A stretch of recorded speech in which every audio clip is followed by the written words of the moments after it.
এক দম্পতিকে বাংলাদেশে অবৈধভাবে যাওয়ার আগেই বিএসএফ আটক করে স্বরূপনগর থানার পুলিশের হাতে তুলে দিল। আপনারা দেখছেন সেই বিশেষ মুহূর্তে ধারণকৃত ভিডিও চিত্র আজকের স্বরূপনগর পত্রিকার অনলাইনে।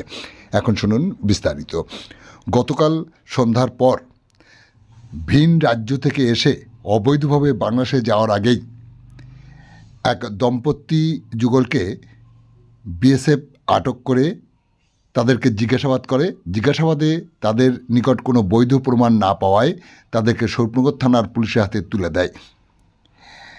পুলিশ তাদেরকে গ্রেপ্তার করে। পুলিশ সূত্রে জানা যায় মিলন হোসেন ও জ্যোৎস্না আক্তার তারা স্বামী স্ত্রী। দীর্ঘদিন তারা দিল্লিতে থাকতো। সেখান থেকে গতকাল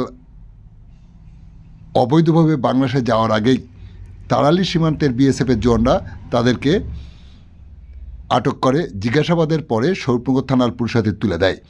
আজ সকালে পুলিশ তাদেরকে গ্রেপ্তার করে বসিরহাট মহকুমা আদালতে পাঠায়। আপনারা দেখছেন সেই বিশেষ মুহূর্তের ধারণকৃত ভিডিও চিত্র আজকের স্বরূপনগর পত্রিকার অনলাইনে। আমাদের সাথে থাকুন, দেখতে থাকুন।